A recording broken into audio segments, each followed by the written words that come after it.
Now part of the Darkcast Network. Welcome to Indie Podcasts with a dark side. Some people get a divorce when the marriage is over. Some simply leave. And some ask their current boyfriend to get rid of their husband while they're going through a divorce. This is the case of ex-NYPD officer Valerie Cincinelli right now on Love and Murder.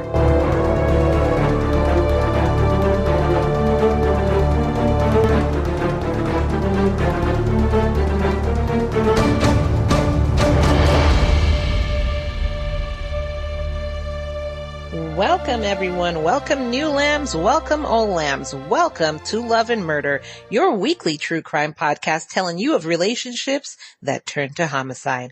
I am your host Kai, and in today's episode, we're talking about an ex-New York Police Department police officer who was going through a divorce and asked her boyfriend to find a hitman to get rid of her husband. Before we begin, I want to remind you that this episode and all my episodes are sponsored by my lambs and Patreon, patreon.com/Love and Murder.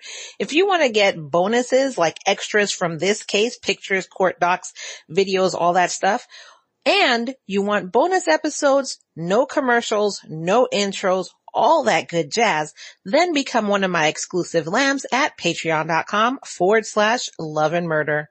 And without further ado, let's go ahead and grab our butts, grab a glass of our BJ's apple juice, murderandlove.com/BJ's, and let's get into this Love and Murder. In 2017, John DeRuba was, in his early 50s, and he was living in Queens, and he actually owned a bakery and a tattoo parlor. Valerie Cincinelli, who was 34 at the time of this whole thing going on, was a police officer, like I said, for the NYPD. She was assigned to Queens 106 precinct. She was actually the daughter of a former New York City officer. And by the time of this case, she had been on the force about 10 years, including she had a stint with the domestic violence department in Queens. She had joined the force when she was in her early 20s back in 2007. And she had gotten married, gave birth to a daughter, and basically it just looked like she had a really good life going on. She's a cop, just started her career, gotten married, had a baby, everything supposedly going great, right? No. Things started to change because her first husband filed a restraining order against her in 2014. So she shot him the finger, you want me gone? I'm gone. She left, they got a divorce, whatever. Then she married Isaiah Carvalho Jr., and with him, they had a son. But just like her first marriage, this one ended up having domestic incidents in it as well. Now, I want y'all to take note of this. In 2016, while she was serving on the domestic violence unit, she'd been quoted as saying, quote, "We want kids to like us. That's the next generation. They'll be adults in 10 years. I love kids. They're my soft spot. I feel like I'm making a difference by helping children and their families. Unfortunately, when I say hello to kids out walking with their parents, the parents sometimes say, don't talk to them. Some parents teach their kids to hate police." End quote. Remember this quote. Now, one day while she was out on patrol, she stopped when she saw this guy washing his car. So they started to chat, she's like, "Hey, how you doing? You looking good out here," everything like that. And he was like, "Oh, so you single?" And she was like, "No, I'm married." And her partner leaned over and said, quote, "Not happily."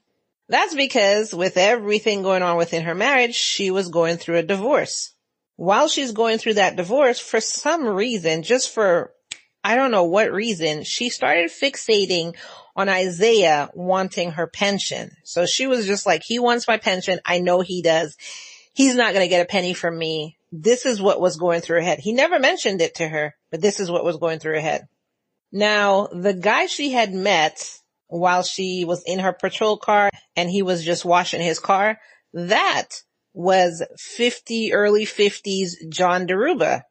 Since the day they met, they had become inseparable to the point where they got matching, quote, "till death" tattoos on their left hands. And even John got something on his right hand that said Valerie.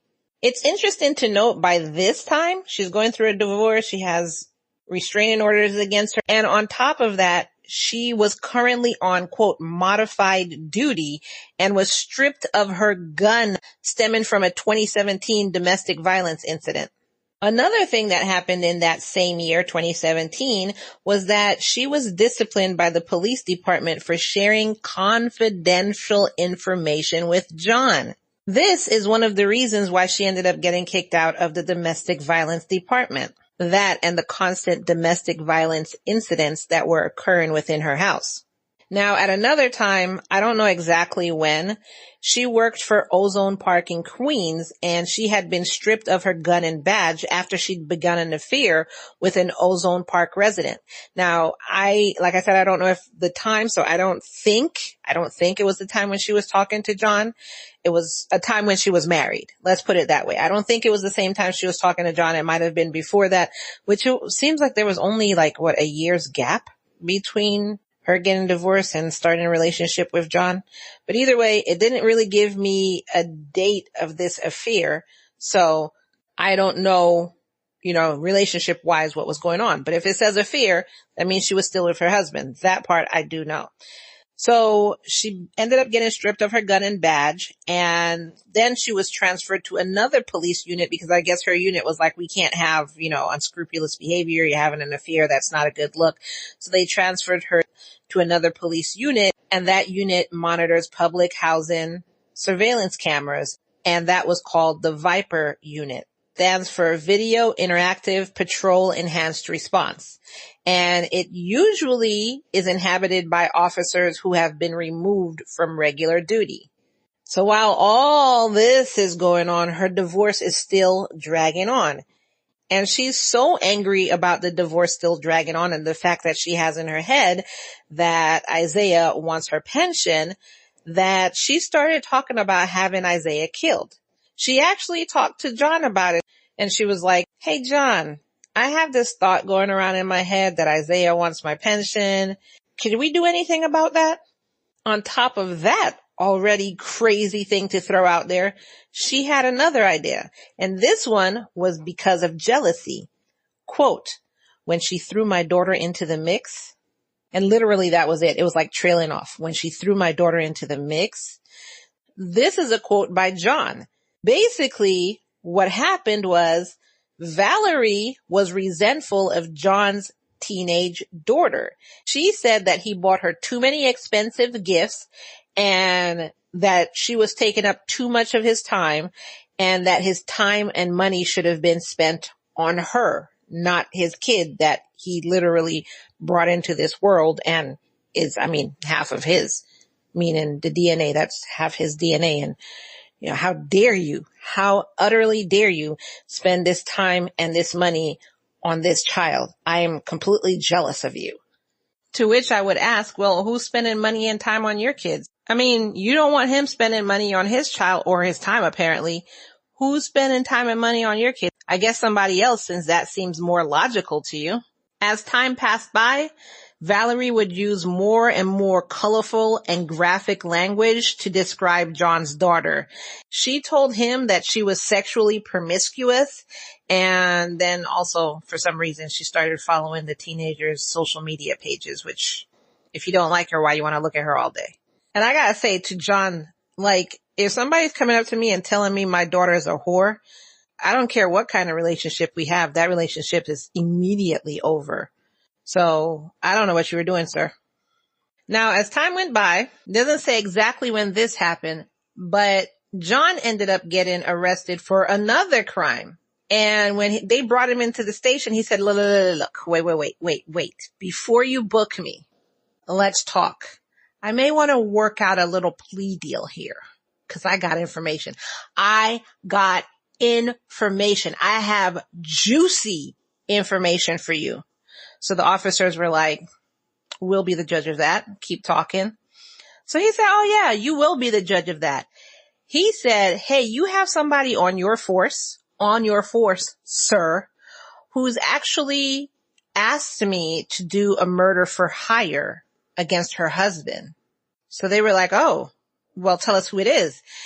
And John was like, no. Let's talk about this plea deal, shall we? So of course they decided to work with him, and they even brought in the FBI, and the FBI asked him, voluntold him to wear a wire so that they can hear what Valerie's been saying.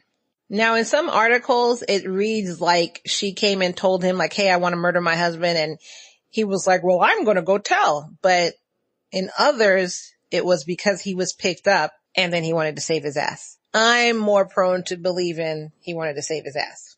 So while they're going through all the paperwork and everything to get this whole thing together, Internal Affairs came to talk to John. And John told Internal Affairs, like, okay, check this out. More information for you. While she was on duty, Valerie would come to his house in the Howard Beach section of Queens and spend time with him instead of doing her job. While she was on duty, she would be at his house chilling and boning or whatever they were doing. But she was at his house instead of out patrolling and doing whatever she's supposed to be doing. So Internal Affairs was like, is that so? So of course now, Internal Affairs, the FBI, and everybody they want to know what's going on. Everything came through. The warrant came through for the wire. And in the months that followed, John was wearing a wire every time he talked to Valerie. So they had recorded conversations of Valerie as she said over and over again, she wanted to have John's daughter murdered and her husband murdered. She also provided various detailed ways to go ahead and execute the plan in such a way that law enforcement wouldn't suspect anybody. Certainly not her. And of course you have to make it sound like they're not going to suspect you either, but I'm pretty sure she didn't give a fuck. I'm pretty sure she was just worried about it's not going to come back to me. And she's a cop, so she could figure out how to do that. In February 2019, this is when the FBI told John to say that you know somebody who can do this. So he went to Valerie and say, hey, babe, I finally found somebody who could do this murder for hire for you. He said that this person said they'll do it for $7,000. Immediately, Valerie went to the bank and withdrew $7,000 and then gave it to John. John then converted the money into gold coins to quote unquote pay the hitman. That part I don't understand. Why did you convert it into gold coins? I think it would be easier to have the money than gold coin. I mean, I can't imagine going to the grocery store and saying, hey, here's a gold coin for you. Keep the change. Like, why would you convert it into gold coins? Maybe there's something behind it that I'm missing. And if you understand why he would convert dollar bills, y'all, to gold coins, let me know in the comments below. Then, just to have cause, I don't know what you would call it, but they wanted to make sure that this is exactly what you're doing. You know what you're doing and everything like that. The FBI had John go back and say, hey, this guy upped his price. So that's what John did. He said, yeah, Valerie, sorry to say, I know he said $7,000 before, but this guy's asking actually for $10,000. So he needs $3,000 more. Valerie said, say less, and went and took out another $3,000. So how are you going to weasel your way out of this? This is all recorded. They gave you a chance with the 7. Then they gave you another chance with the 3. Each time you went and took out the money. She then said that the murder should be staged over the next 2 weeks and that she didn't want Isaiah killed near his workplace because that'll cause too much suspicion.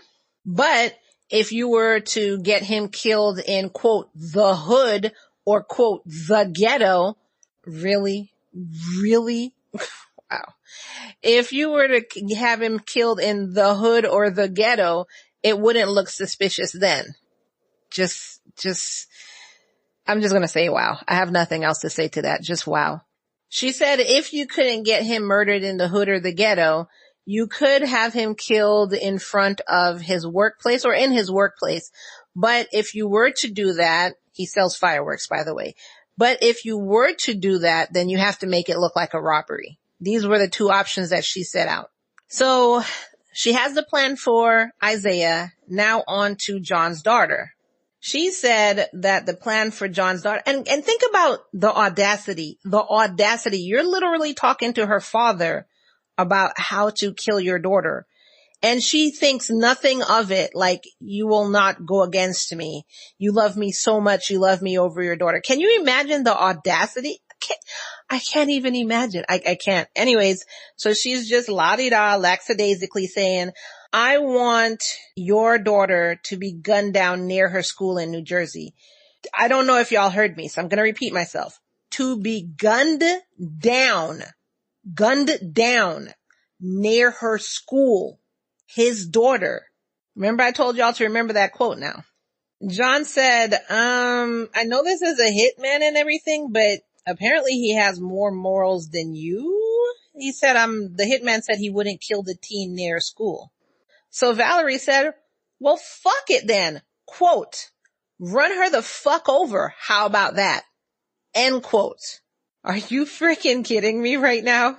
You can't even make this stuff up in a movie So on May 17th, John called Valerie and told her that the hitman was at Isaiah's workplace and he just needed to know the make and model of his car, which to me, that's really sloppy. Like, wouldn't that be something you would give beforehand? Not, hey, we're here, we're at the location. Let me call and leave a phone trail and now ask you the make and model of his car. This is something that should have been discussed beforehand. Not that I'm giving you plans on how to do any of this. I'm not at all. I'm just, okay, let's move on. Anyway, so the FBI continued their plan. Quote, the FBI told me to sit in the car and they took glass and they put it all over the floor here and told me to hunch over into the passenger seat. And this was Isaiah saying this. And I actually have a picture of that in the Patreon. He continues to say, quote, it was absolutely insane. It was the craziest thing I ever had to experience.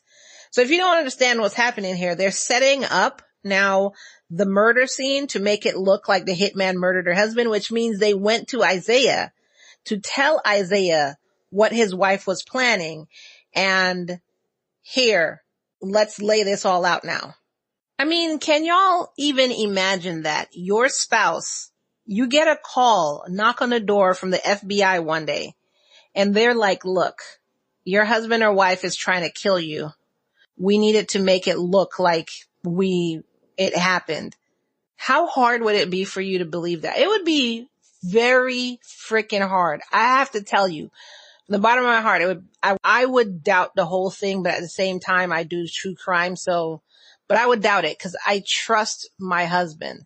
Then again, theirs is a whole different relationship because he had domestic and all this stuff. I guess if it was my ex-husband, I'll put it that way, I would completely believe it in a heartbeat. In a freaking heartbeat, I would. But can you imagine that this is the call or the knock on your door that you get? So then later on, police, playing the part, went to Valerie's Long Island home to notify her about the death, quote unquote, death of her husband. After that, and I guess she put in through the whole theatrical, oh no, oh my God, I can't believe he's dead. So at the same time, this is when John gets a text message to his phone from the FBI. Quote, an FBI agent posing as the hitman sent a text message to the informant, which is John, which included a photograph of the defendant's estranged husband appearing dead in his car, end quote. So the police are at her house telling her husband's dead. John is getting the text message of the phony picture. And when the police left, that's when Valerie calls John and said, quote, the hitman did it. He did his work. We need to work on our alibi. This is all recorded, by the way. And then she tells them, okay, we figured it out. This is our alibi. This is we're gonna stick to. Delete these messages from your phone so it's not going to be used as evidence. As a police officer, she should know that you can still get these messages. I don't know what she was thinking. Let's take a brief pause for a commercial break. And if you don't like the commercial breaks, you could also join on patreon.com/love and murder. They have no commercials over there. Hey lambs, I want to share something game-changing with you because I believe in it and use it myself. Simply Safe Security System. With Simply Safe, you get 24/7 whole home protection. Every window, room, and door is covered against intruders, fires, water damage, and even medical emergencies. And the best part is It's all monitored by professionals ready to dispatch police at a moment's notice. Now, you know I don't recommend brands that I don't use myself. Simply Safe is the real deal. Use my link, murderandlove.com/simplysafe50. That's simply with an I, safe 50, and you'll get 50% off a new system plus a free camera. Professional monitoring for under $1 a day with your first month free. No contracts, no cancellation fees, easy to install yourself or choose the optional pro install. Plus a 60-day money-back guarantee with free return shipping. No problems. murderandlove.com/simply with an I, safe 50. When you visit the site, they'll help you find a perfect security system tailored for you. And you can even buy now, pay later with Affirm. Protect what matters most with Simply Safe. Go to murderandlove.com/simply with an I, safe 50 and get started today. Also, for ease of access, link is in the show notes below. Simply Safe. Advanced security, complete peace of mind. And before we get back to the show, I want to remind you of saving money with BJ's. As you well know, I use BJ's myself, and I want to bring these savings to you. Whenever I go grocery shopping at any other store and they give me that total for bread and eggs, $100, I'm like, are you kidding me right now?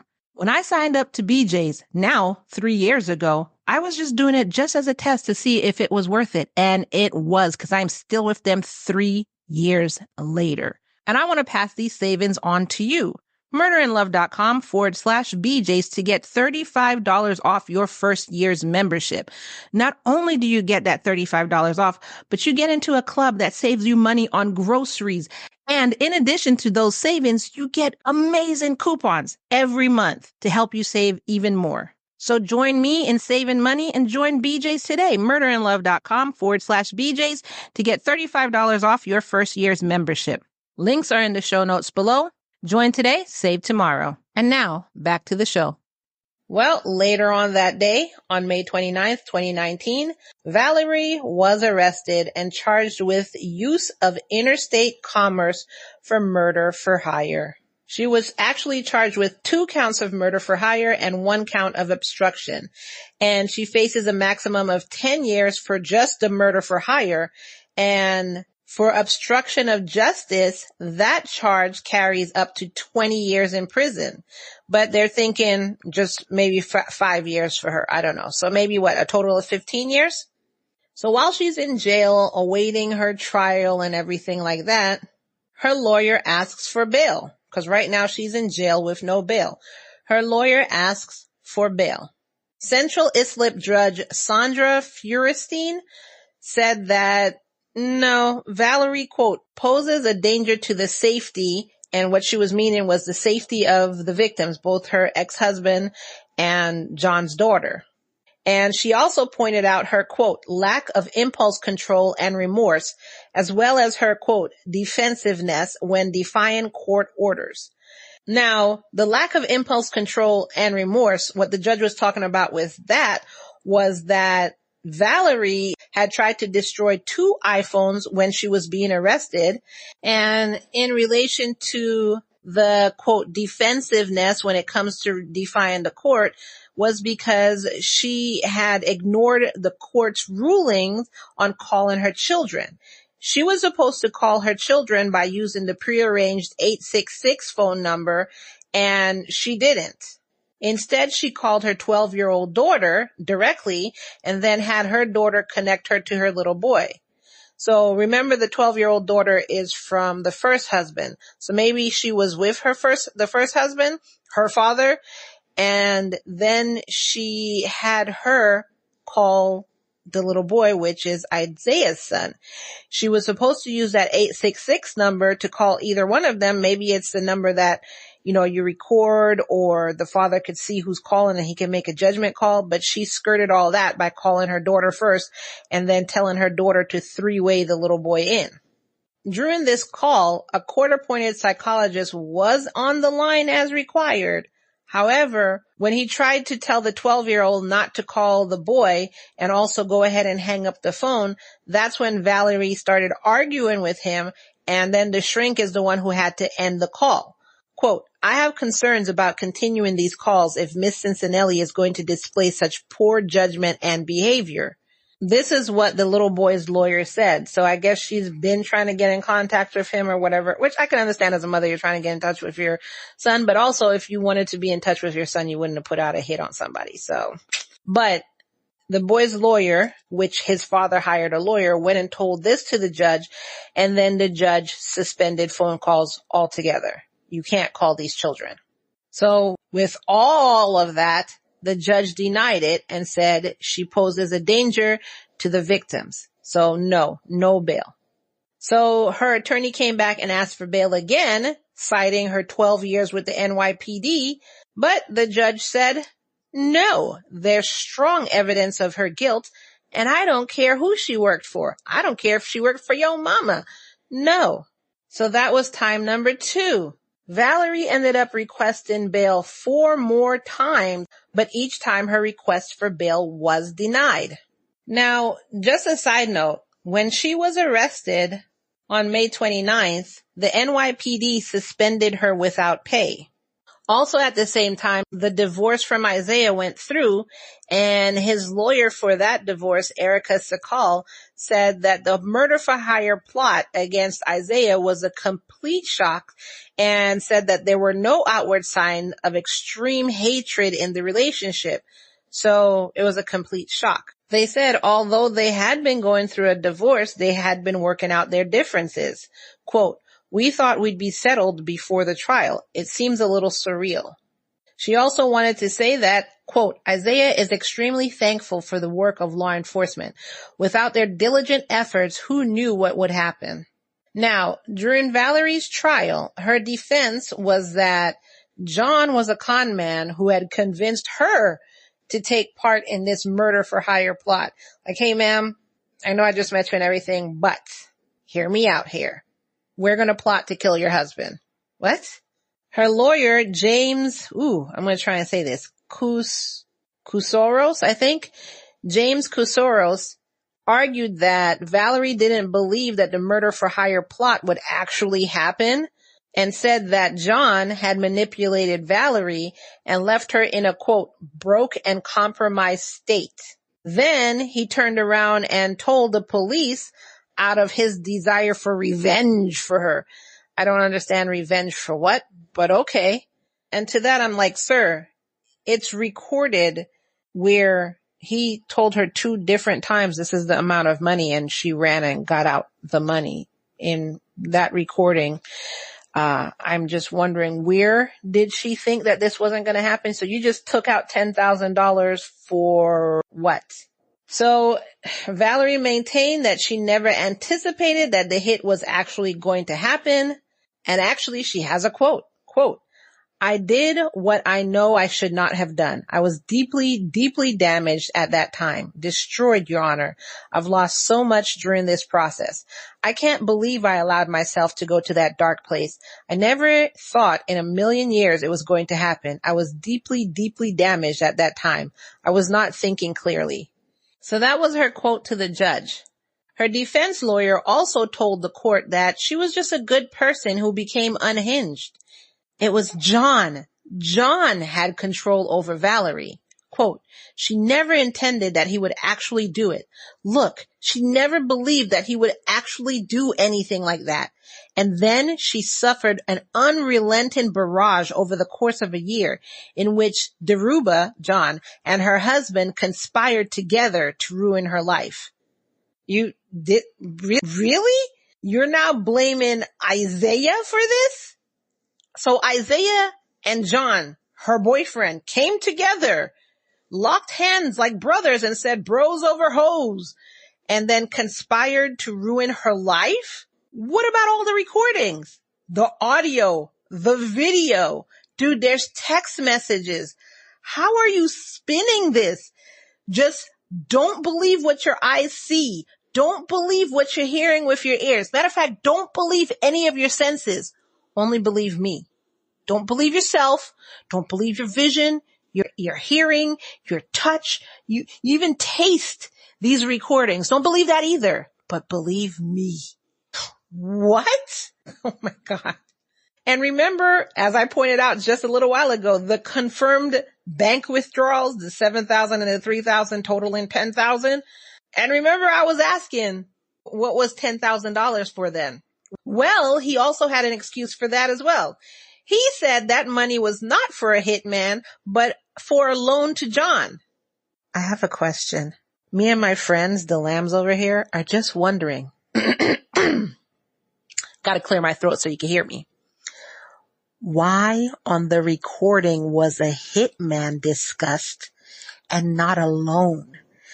I'm pretty sure if someone calls me, hey Kai, I need you to pay me $7,000 for a hitman to kill your husband, I would be like, did you misspell loan?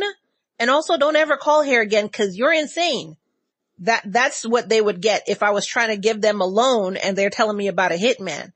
But she said no, immediately took out the 7,000. Here, I got the 7K. He came back and said, oh, they need another 3K for the hit against your husband. She said, I got you. Say less. Went and got another 3,000. Where in this was a loan discussed? How are you spinning this? I don't understand some lawyers. I know not all lawyers are unscrupulous. These kind of people, I don't understand.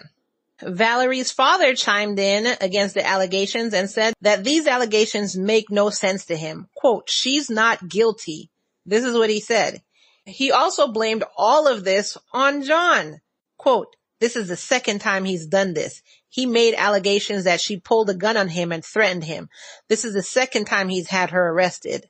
She threw him out 2 weeks ago because he's a pathological liar. I know my daughter and there's no way she would do such a thing. Dude, there are recordings, audio and video. Do you think they AI'd this whole thing? I could understand if it was a take his word against hers type of thing, then I could see. But there is recording. Am I going crazy here, lambs? Is it just me? Valerie's neighbors were also as surprised as everybody else in court, I guess. Quote, she's a police officer. Would she really do that? And this neighbor, whose name is Chris, actually felt sorry for the kids and said that he actually likes Isaiah better than John because, quote, Isaiah's a very good guy. Thank you, Chris. That really helped the case. I'm just playing.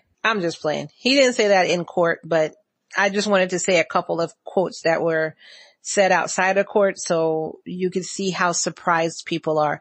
And this Chris fellow, not making fun of you, Chris. I seriously am not. I'm playing. But this Chris fellow, the one thing that's sticking out in his head is how can she do something like that? She's a cop.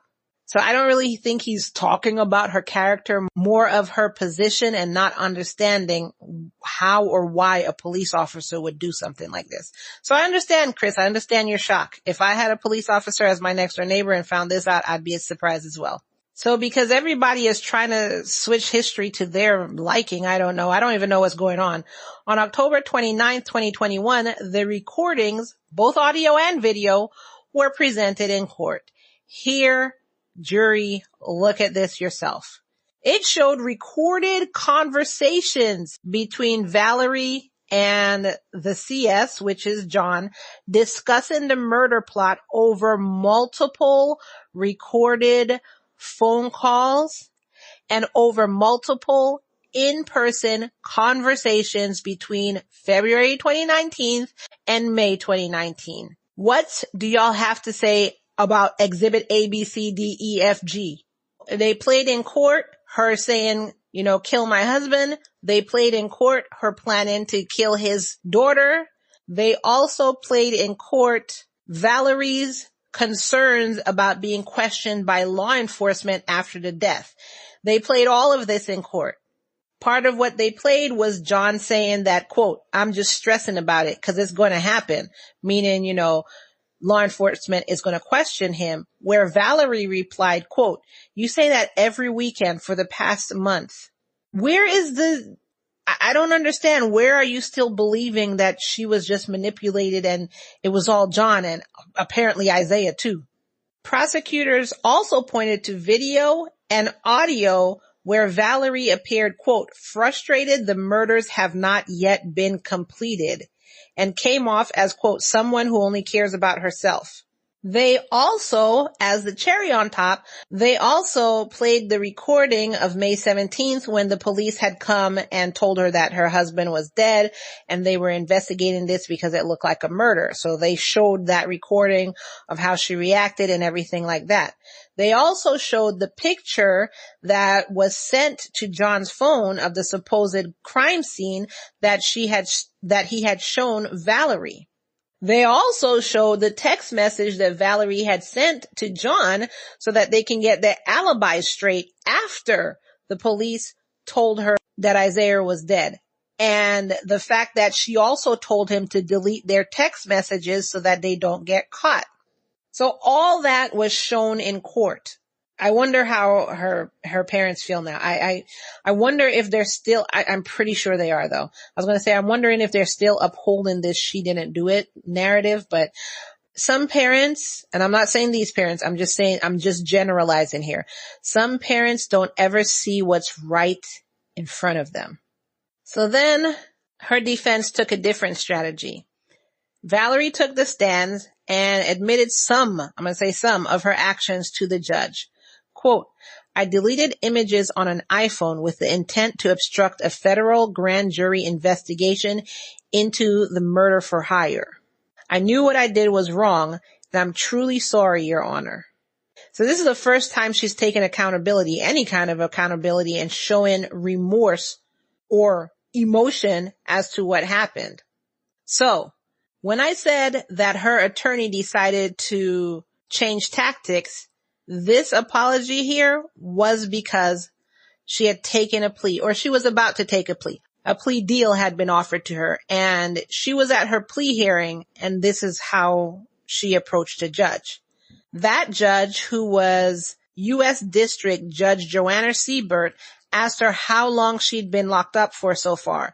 And she said, quote, for 2 years, I haven't seen my son. And this is when she started crying. Again, first times she's showing emotion.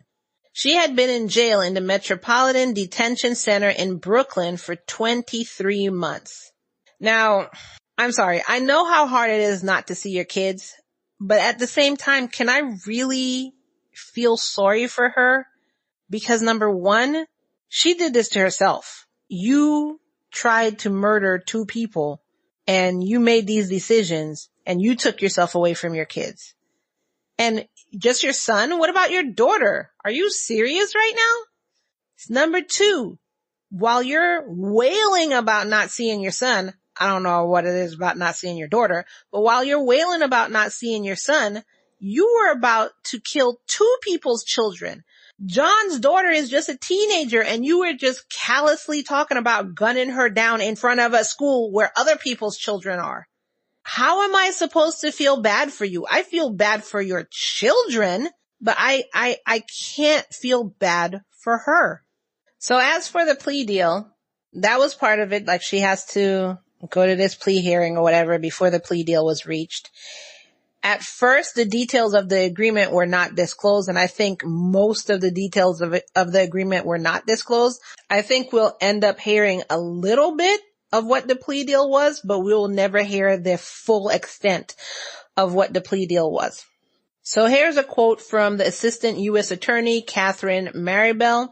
This is a quote she said in the hearing when it came to the plea deal. Quote, it's the government's understanding from conversations with defense counsel that we have reached an agreement for a plea in this matter. So after the trial for the plea deal, her defense lawyer signed the plea agreement, agreed to it, signed it. However, at this time, COVID was going on and he wasn't able to meet Valerie in person. So she was supposed to formally take the plea in February 12th of that year. But I guess due to COVID, it was pushed back to April of 2021. And in that time, some of the plea deal came out, which was in exchange for her guilty plea, federal prosecutors agreed to drop the 2 murder for hire counts against her, which I guess that was 10 years, but that would have been each count 10 years. So that would have should have been 20 years. but they still have the conspiracy, which was up to 20 years, right? So they agreed to drop the 2 murder for hire counts against her, which I call complete bullshit on. And while they're waiting for her to formally take the plea, COVID is going on, so everything was kind of haphazard at that time. She ended up resigning from the force. So remember, they had her on unpaid leave, so now she resigned, which is, I don't understand why they allowed her to resign instead of firing her, because when you resign, usually you get to keep your pension. However, the good news in this is that they did say she would not receive a pension, which is why I was worried about her resignation, but I still don't understand why they didn't just fire her. Why wait for her to resign? It's been years. You should have just fired her, right? So finally, April comes around and they're able to meet in court again. So on April 16th, 2021, Valerie pled guilty to 1 count of obstruction of justice, and the court formally agreed to dismiss the murder for hire charges. Isaiah, when he heard this, was furious. And he said this plea deal was, quote, a free pass. Quote, when I found out about the plea, I was furious. I thought she was given a free pass. I truly believe she will find someone to finish the job when she gets out. He then pled with the judge to please give the maximum sentence of this obstruction of justice charge. At least give the maximum sentence for that. He said Valerie is a, quote, narcissistic sociopath and, quote, a master of manipulation. He also explained to the judge that when they were first married, Valerie was, quote, a fun-loving person who devoted her life to protecting people. However, as their relationship went on, he saw, quote, another side of her that was her true self. Someone who is cruel, selfish. She became verbally abusive and physically abusive. The only thing that mattered to her were material objects, material wants. So the judge took all of that into consideration, and on October 29th, 2021, her defense lawyer asked the judge to sentence her to time served. Because remember, she'd already been in custody since 2019. She'd already been in jail. And the federal prosecutors had actually sought, with the plea deal, only a 5-year term. So bit by bit, this plea deal is coming out. Number 1, drop the 2 counts for murder to hire. Number 2, plead guilty to the 1 count of obstruction of justice. Number 3, the prosecutors agreed to only go for a 5-year term. What in the name of the law is going on here? So the judge took what Isaiah said into consideration, and then he also took what the plea deal was into consideration. And then he also took what her defense lawyer said into consideration, and he made his decision. She was sentenced to 48 months in prison with credit for 30 months that she had already served. 4 years. Not even the maximum the prosecutors had asked for, the 5 years. Not even that. Not even the maximum of what this obstruction of justice charge called for, which was the 20 years. Not even that. 48 months with credit of 30 months for time served. That's what he ruled. At the sentencing, prosecutors, for some reason, were still speaking and wanted Valerie to dispel the notion that John had manipulated her. They wanted her to say that she had repeatedly pushed him to complete the murders. And Valerie said, no, I'm not saying any of that. Instead, she went and addressed the court. So I guess maybe they thought she was about to say that, but she went and addressed the court and she said, I apologize for any harm I caused. So the judge was satisfied with that. And when this judge is Judge Joanna Siebert, when she was handing out the sentence, she said that she agreed with the prosecutors that the murder for hire was plotted by Valerie. Quote, Miss Cincinelli, with all the love you have from your family, it shocks me you still play the victim. You make a very nice salary. You don't have an addiction. And she said this part of the quote saying that defendants usually in this type of predicament, murder for hire and everything like that, typically come from broken homes or are drug addicts or have other troubled circumstances, which no. I mean, I guess maybe what she's seen, but all the cases that I've done, no. And if you think, and if you agreed with the prosecutors, you agreed that she plotted for this, why did you give her such a light sentence? You should have at least gone for the maximum. If you agree with all of this, why did you say, okay, 48 months with 30 months already served? You agree with the prosecution. This doesn't make sense to me. Valerie, probably feeling relieved as shit that she's not about to spend 20 years in prison, said humbly to the judge that she will use this time to work on toxic relationships and anger management. I'll be free in 6 months, bitch. Wow. I mean, she didn't yell that out. That's just me. Of course, after the judge sentenced her to 48 months with 30 months already, time served, whatever. Of course, her lawyer said that he's pleased with the sentence because he's like, I'm about to be paid. I'm about to be promoted in my group because I won this case that nobody thought we were going to win. But of course, he said that more professionally than I did. He said the sentence he feels reflected the judge's understanding of his client's troubled relationship with Mr. DeRuba. He also came and said that Valerie will be eligible under sentencing rules for release to come home and be in home confinement in about 5 months. Y'all heard me. And you're thinking the judge understood your client's troubled relationship, but nowhere did she give a hint of that understanding. She literally said, I don't understand. It shocks me that you still play the victim. And I agree with the prosecution that you plotted it. No, I don't think by that time the lawyer, all he heard was he won and then he blacked out. He didn't hear anything else. Her lawyer concluded by saying, quote, this was a very, very long and emotional journey for everybody. Now, my question to the prosecution was, what was the point of having Valerie admit that John didn't manipulate her? What was the point? Which, if you notice, she didn't admit it. Was this part of your plea deal? Was it part, like, you'll get 5 years if you admit that he didn't manipulate you? She said thumbs up. And then when it came time for her to admit it, she's like, I'm sorry for the pain I caused. And they were like, good enough for me.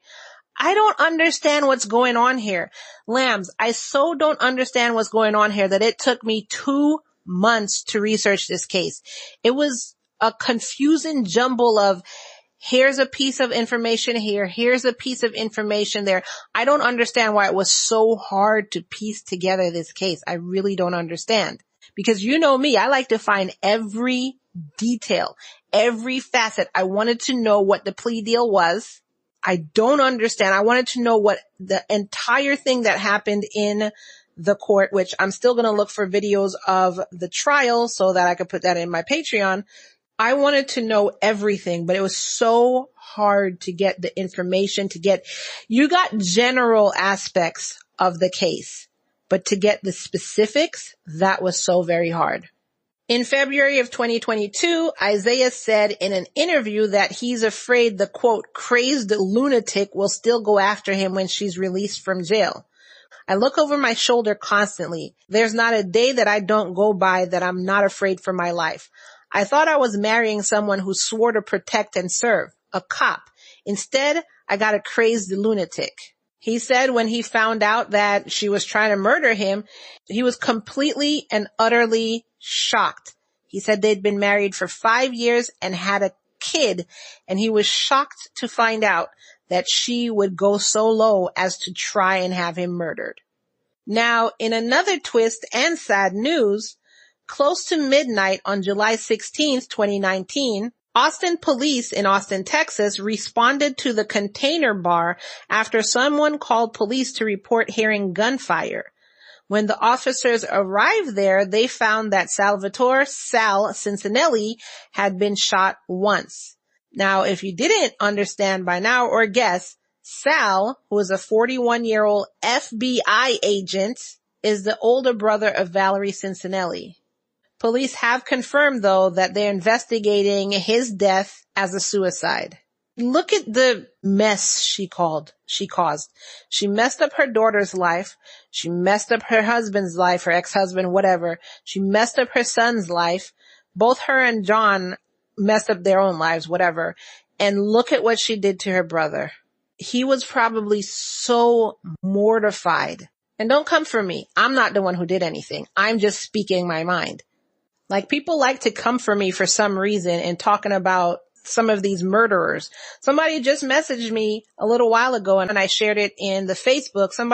And on the WhatsApp, murderandlove.com/WhatsApp if you want to be part of that group. I'm actually picking it up again. But anyways, somebody actually messaged me to tell me how disrespectful it was of me to put blood splatter on the murderer's face on my YouTube thumbnail. So I responded to her, like, I can't remember exactly what I said, but it was basically like, yeah, I think murder is also disrespectful, especially the fact that this woman tried to murder her husband to be with her boyfriend.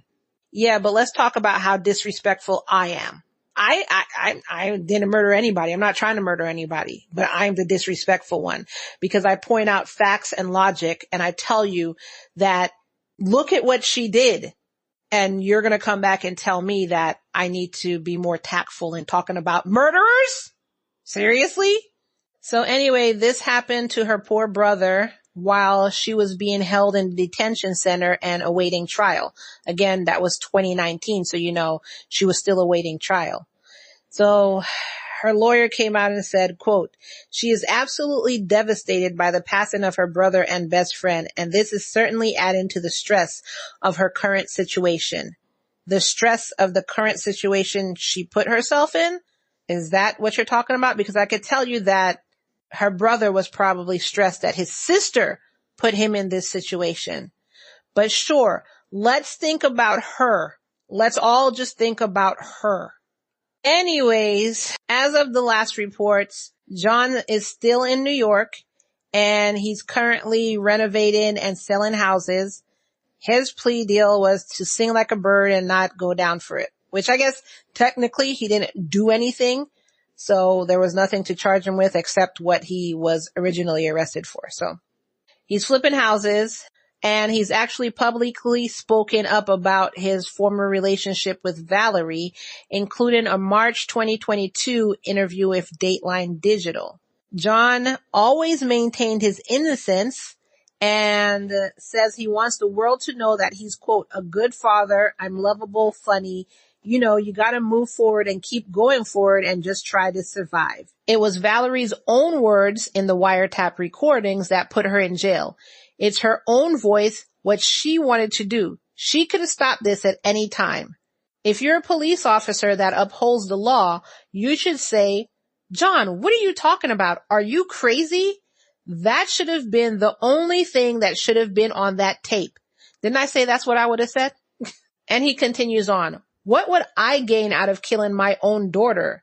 I have consistently said that she is clearly playing out this fantasy during these conversations that she never believed would come to fruition." He has since removed the Valerie tattoos that was on his body. He inked over them, and he prefers to currently spend his time with his daughter and spend his time working and try and make his daughter feel as safe as possible. He does keep himself away from the spotlight, so this is literally the only update on him that I have. Now, I want to wrap up this episode by repeating a quote that Valerie had given to a news outlet before, and this is the one that I told you to keep in your head.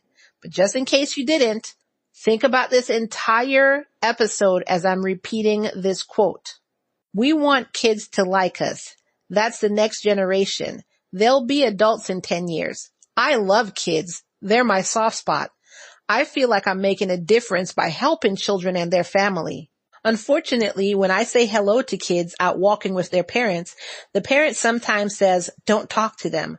Some parents teach their kids to hate the police." Might I repeat that she wanted John's teenage daughter to be gunned down in front of her high school. And when John pointed out that the hitman, the supposed hitman, but either way, the hitman has morals and will not shoot a child in front of a school and a bunch of other children.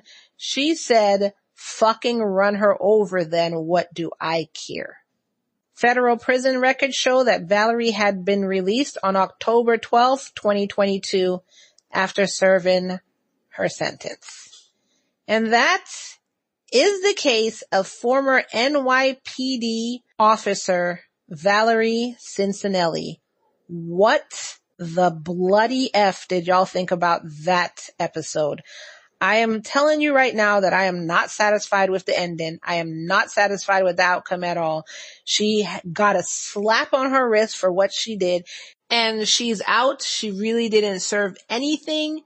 She just ended up getting a no, naughty, naughty girl. Don't do that. And now she's just out, chilling, relaxing, all cool, playing some b-ball up by the school when a couple of guys, they were up to no good, started making trouble in my neighborhood. Anyways, that is the case of Valerie Cincinelli. I want to hear from y'all in the comments below. I cannot believe, and I know I threw a little song in the end there. I'm really just, you know me, I try not to let these cases delve deep into myself. So the only way that could happen is by joking, because other than that, I'm getting pissed off at stuff that I can't control. And if I let this soak and marinate into my core, I would be pissed off, and I can't do anything about it because I'm not a judge. I'm not a lawyer, and I'm not the one who calls the shots. So that's why I make little jokes here and there. Now, you know, the more you know. Anyways, I want to hear from you. Please let me know your thoughts. Please let me know your thoughts on this one. I really want to hear your thoughts on this one. I just want to make sure that I am not the crazy one. I'm not crazy here when I say this whole thing didn't make any sense to me. So I want to hear from my lambs. Please let me know your thoughts on this. And don't forget that a free and easy way you can help me out is by sharing this episode. You can share this episode with your husband and ask him what he thought about this case. So share it with your husband, and share it on, we'll say Reddit again. Let's do Reddit because we're sharing it with everybody we know and everybody we don't. So share this episode with your husband or your wife, and also share it on a Reddit thread. So everybody you know and everybody you don't. Also, in the Patreon, there's going to be extras from this case. There's going to be pictures. There are going to be, I'm going to look up if I could find the whole trial, because I want to put that in my Patreon also. So either way, just like any other case, they're usually extras, and that is always in my Patreon. For only $3 a month donation tier, for that tier, you'll get the case extras. So you don't even have to do a tier over that, just a $3 a month, just a $3 a month donation. Patreon.com/love and murder, and you get to be an exclusive lamb. You don't get commercials. You don't get intros. We get right into the case. Patreon.com/love and murder. And as we wrap up every full episode every week, I want to remind you that it's, say it with me now, and let's listen to these words: all love and no murder, y'all. See you in the next episode. Bye. Don't forget to stay tuned for my commercial guest at the end of this episode.